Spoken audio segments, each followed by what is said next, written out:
Good morning. I've only got a few minutes, so I'm going to be quick.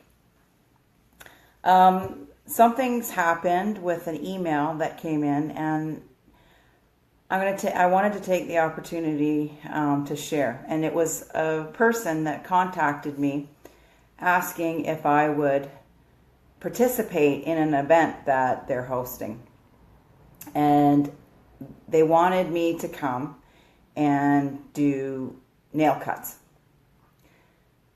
And I refused to do that. One, because, 20 years ago, we did a customer appreciation day for the pet store where the shop was. And I advertised a free nail cut to anyone that came. And the event started at 9 o'clock in the morning. I got there at 7:30 in the morning to set up, and everybody was lined up around the building with their dog waiting for their free nail cut. And that wore out my body. Something terrible. However, that isn't really the point of it.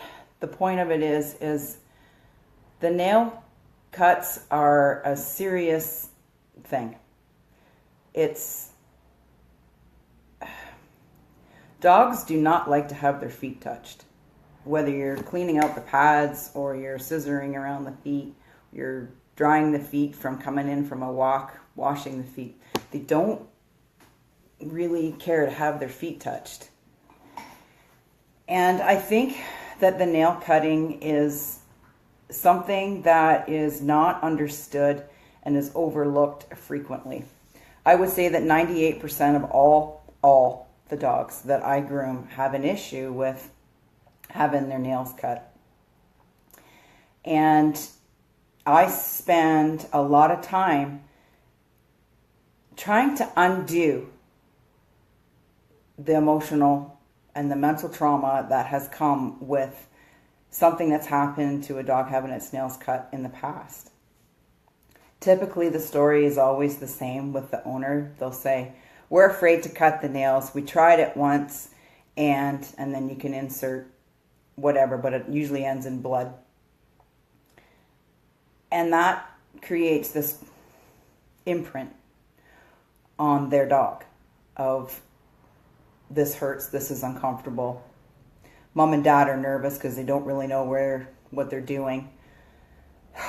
It gets challenging. And nail cutting is not something that can be rushed. Well, no animal accepts being rushed or pushed ever, whether it's nail cutting or bathing, or doesn't matter what it is. No animal accepts being rushed. And the nail cutting is something that is not something you want to create the time, carve out the time to get this done and get it done properly and get it done by a professional, someone that knows exactly what they're doing. And I don't want to say anything negative about the pet stores that you'll see them offering the nail cut service, but who is the person holding the nail cutter, the nail trimmers? Who's doing that work? Because yes, I have people that will come in and they'll say, "Well, we went to the pet store, whatever pet store, and had the nails cut and all the nails were bleeding and it was a terrible mess. And now I've got a dog that I'm trying to calm down and reassure, and he's remembering what happened."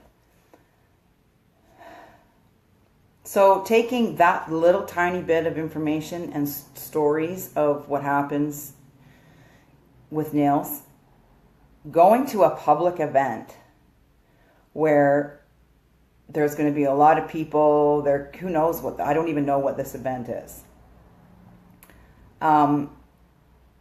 That's really not a good place to be having your nails maintained, not having anything done with them, because there's just too much activity.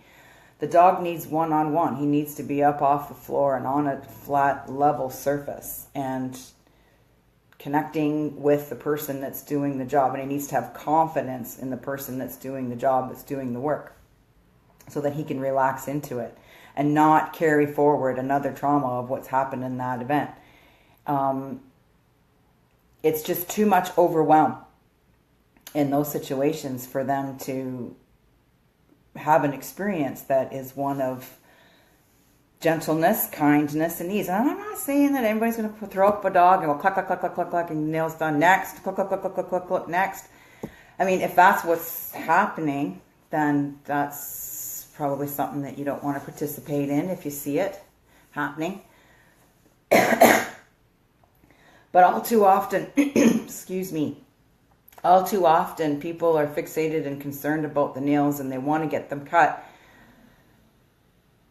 But they're not going to the place that is going to give them what they need, what the dog needs. It's not about your convenience because you've got an afternoon off or you're driving by and they've got a sign in the window that says free nail cuts, but it's got nothing to do with dog grooming. You see what I mean? You need a professional that knows what they're doing and that's not going to rush the dog. So it's just it seems like a little thing, and I'm sure the poor girl that I sent the email back to thinks that I'm just a nasty, nasty person, but this topic is so huge and so not thought about that it's time that I need to step up and say, okay, folks, when you need those nails cut, you need to go to a professional and have it done safely, kindly, and in a timely manner. It's not just a call up the dog groomer now and say, I need to get my dog's nails cut. Can you do it? She can, probably, at some point. But she may have to book it several hours at the end of the day or several hours into the day because she knows she needs to create that time for your dog. Because if she doesn't, it's a problem. And I have my next customer coming in, so I definitely need to get off the computer. Have a great day. Good morning. Good morning. How are you? Nice and cool in here. Cool. I'm just finishing a Facebook Live.